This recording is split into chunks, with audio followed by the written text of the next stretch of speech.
Hey guys, आज से मैं इस चैनल पर आपके लिए मानवा एक्सप्लेन करने जा रहा हूँ। आपको मेरी एक्सप्लेनेशन कैसी लगती है कमेंट में ज़रूर बताइए। स्टोरी की शुरुआत में एक नैरेटिव वॉइस हमें बताती है कि इस दुनिया में कोई भी डेथ पीसफुली नहीं होती। इसके बाद हमें एक तेज सी चलती कार का सीन दिखाया जाता है जो कि एक बंदे की तरफ तेजी से जा रही होती है और उसको पीछे से टक्कर मार देती है। उस टक्कर से उस बंदे की स्कूटी भी टूट जाती है और वो पूरी तरह से घायल हो जाता है।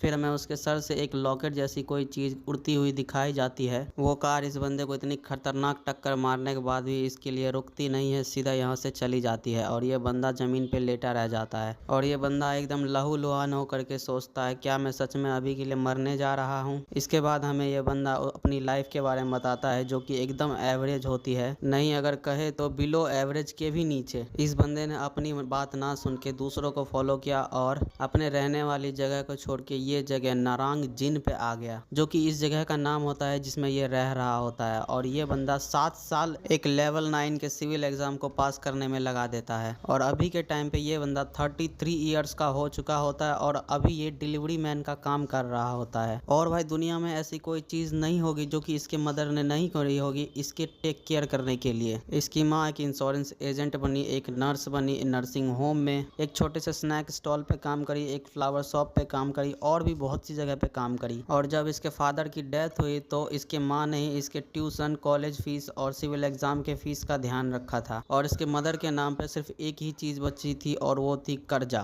कर्जा और सिर्फ कर्जा। इस बंदे ने अपनी पूरी जिंदगी सिर्फ अपने मदर फादर को सफर ही करवाया। और जब इसकी मदर 1 साल पहले पेनक्रियाटिक कैंसर से मर गई तो भी ये कुछ भी नहीं कर पाया अपनी मदर के लिए। और इतनी सारी बातें ये बंदा अभी मरते हुए सोच रहा होता है। फिर ये आगे सोचता है क्या मेरी मदर मुझ पे प्राउड करेगी अगर मैं यहीं पे मर जाता हूँ तो, और उनसे मिलने के लिए हेवन में चले जाऊँ। लेकिन अगर देखा जाए तो मैं उनके लिए अभी तक एक इनकम्प्लीट सन हूँ, लेकिन मैं उनके लिए सब कुछ था। लेकिन फिर ये देखता है इसके सामने कोई एक चमकती हुई रोशनी दिख रही है। फिर हमें दिखाया जाता है ये वही लॉकेट होता है जो कि एक्सीडेंट के समय इसके गले से निकल के उड़ गया होता है। इसके बाद ये लॉकेट की तरफ देखते हुए सोचता है ये तो मेरे पिता की आखिरी निशानी है। इसके बाद ये हिम्मत करके अपनी बॉडी को लिफ्ट करता है ऊपर की तरफ। फिर ये अपनी बॉडी को घसीटते हुए पेंडेंट की तरफ जाने लगता है और सोचता है अब मेरी लाइफ में कुछ भी नहीं बच के रह गया है इस नेकलेस के अलावा। इसके बाद वो घसीटते हुए पेंडेंट के पास पहुंचता है और हाथ बढ़ा के उसको पकड़ता ही है कि उतने में उस पेंडेंट से एक रोशनी निकलती है। फिर एक चमकदार रोशनी के साथ इसके सोल को किसी और दुनिया में किसी और की बॉडी में ट्रांसफर कर देती है। इसके बाद ये अचानक से अपनी आंखों को खोलता है और सोचता है मैं अभी भी जिंदा कैसे हूँ, मैंने ये क्लियरली देखा था कि मैं हेल के दरवाजे से लौट के आया हूँ। इसके बाद इसके सर में दर्द होने लगता है। फिर इसको इसके बॉडी की सारी मेमोरीज याद आती है और ये सोचता है तो मेरा नाम जो हुई है, तो अभी से हमें हमारे मेन कैरेक्टर का नाम पता चल गया तो इसीलिए मैं अभी से इसका नाम जो बोलूंगा।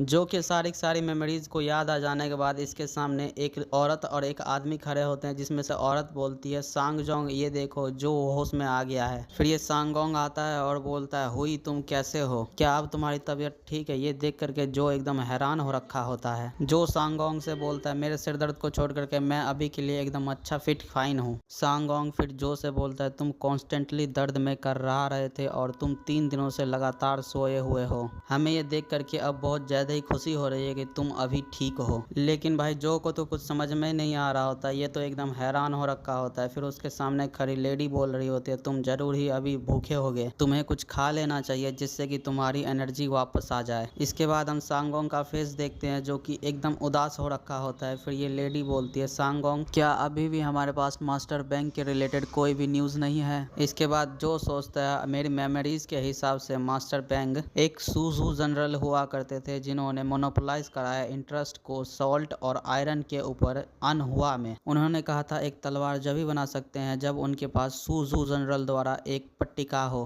पट्टिका मीन्स ऑर्डर।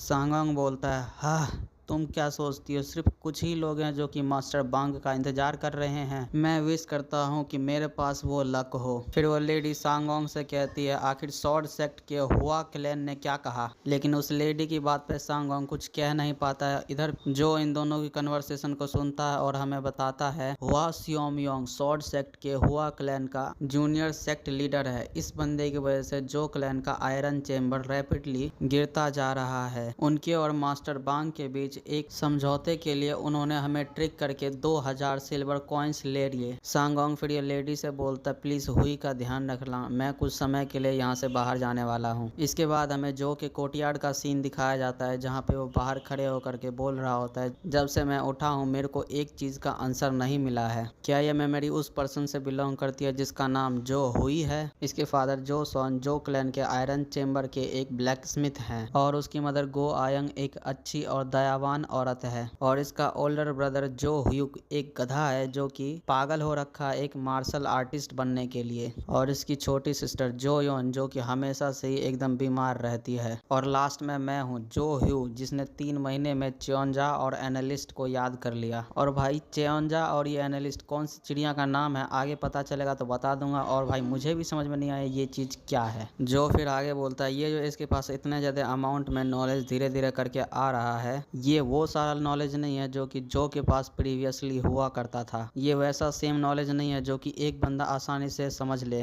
लेकिन इनमें से भी सबसे ज्यादा क्वेश्चन करने वाली बात ये है इंस्क्रिप्शन सामा, ये इंस्क्रिप्शन सामा इसके माइंड में अपने आप ही छप चुका है और ये सामा का मतलब होता है ग्रैंड मार्शल। और मैं जब इस फ्रेज के बारे में सोचता हूँ तो मुझे बहुत ज्यादा ही अनबिलीवेबल तौर पे गुस्सा आता है। मेरे माइंड में अभी के लिए बस केओस बचा हुआ है। क्या ये किसी तरीके की डायमेंशनल शिफ्ट है? मुझे अभी भी याद है वो पेन जो कि मैंने मरने से पहले सहा था। यह सच में बहुत ज्यादा ही हार्ड है अपने डेथ को एक्सेप्ट करना। इसके बाद जो अपने सर पे हाथ रखता है और सोचता है आखिर ये क्या है, आखिर ये क्या हुआ, आखिर ये क्यों हुआ, आखिर मुझे क्या करना चाहिए जिससे कि मैं फिर से जीने के लायक बन जाऊं। जो फिर गुस्से में बोलता है एक किंग, एक जनरल, एक जज, एक गॉड, मेरे पास सिर्फ 7 साल का एक्सपीरियंस है और वो भी एक टेस्ट टेकर की तरह और मेरे प्रीवियस पार्ट टाइम जॉब में भी, तो मेरे पास अब बस एक ही चीज बच गई है, एक मार्शल आर्टिस्ट मास्टर बन जाना।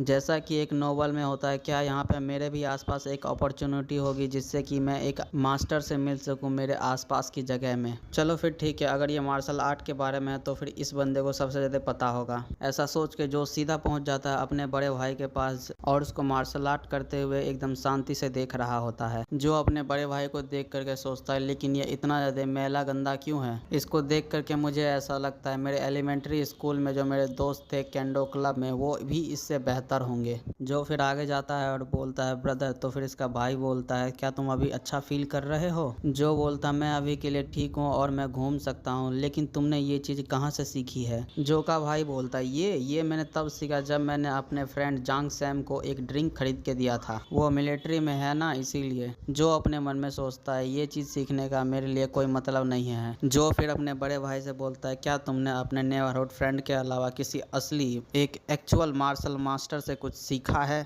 जो की बात सुन के उसका बड़ा भाई गुस्सा होते हुए बोलता है हे क्या तुम मेरा मजाक उड़ाने की ट्राई कर रहे हो? तुम्हें तो सब कुछ पता ही है। मार्शल आर्ट सीखने के लिए मैं बहुत सारे सिटी में गया, जगहों में गया, बहुत सारे टाउन्स को मैंने विजिट किया, लेकिन मुझे कोई भी मार्शल मास्टर नहीं मिला जिससे कि मैं मार्शल आर्ट्स को सीख सकूं। जो फिर अपने बड़े भाई से माफी मांग लेता है लेकिन अपने मन में सोचता है ये बंदा अपने घर से भाग गया सिर्फ मार्शल आर्ट को सीखने के लिए। जो फिर अपने बड़े भाई से बोलता है तो ये मुश्किल है किसी एक ओल्डर जनरेशन से मार्शल आर्ट को सीखना। जो की बात सुन के उसका बड़ा भाई हताश होते हुए बोलता है मुझे नहीं पता था मेरा छोटा भाई इतना बड़ा गधा होगा। इस तरफ जो को गुस्सा आ रहा होता है और मन में सोचता है मुझे ये चीज तुम्हारे मुंह से नहीं सुननी है। जो बड़ा भाई फिर बोलता है ध्यान से सुनो, यहाँ पे बहुत सारे लेजेंडरी फिगर्स है लेकिन हम जैसे मामूली से लोग अपनी पूरी लाइफ को लगा के भी उनका एक झलक तक नहीं देख पाएंगे, और यहाँ का कोई बंदा ये चीज इमेजिन भी नहीं कर सकता कि मार्शल आर्ट उन बंदों से सीखना। जो अपने बड़े की बात सुन के सोचता है ये देख करके ऐसा लगता है